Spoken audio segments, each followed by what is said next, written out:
திருப்பத்தூர் மாவட்டம் நாற்றம்பள்ளியில் லஞ்சம் வாங்கும் போது கையும் களவுமாக கைது செய்யப்பட்ட பெண் வட்டாட்சியர் விசாரணையின் போது மயங்கி விழுந்ததாக கூறப்படும் நிலையில் மருத்துவமனைக்கு அழைத்துச் செல்லப்பட்டார். கூடுதல் தகவல்களை தருகிறார் எமது செய்தியாளர் கமலநாதன். கமலநாதன், முழு விவரங்கள் என்ன? திருப்பத்தூர் மாவட்டம் நாற்றம்பள்ளி வட்டாட்சியர் அலுவலகத்தில் சமூக பாதுகாப்பு திட்ட பணிகள் தனி வட்டாட்சியராக பணியாற்றி வருபவர் வள்ளியம்மாள்.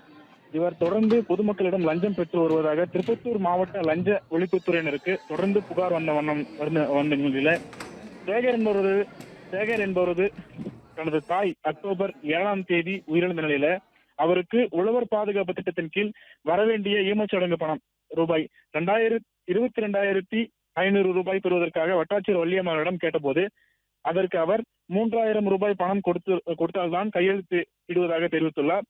அதன் பேரில் சேகர் 2,000 ரூபாய் தருவதாக சொல்லிவிட்டு சென்றுள்ளார்.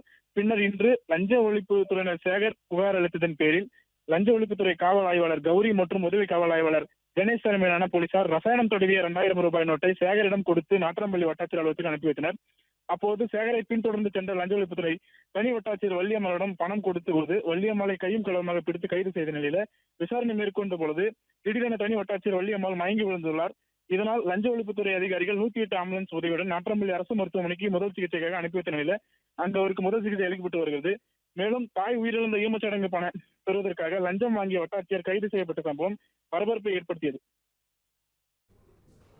தகவல்களுக்கு நன்றி கமலநாதன்.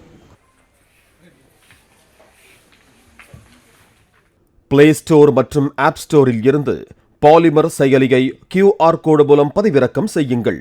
செய்திகளை உடனுக்குடன் பெறுங்கள்.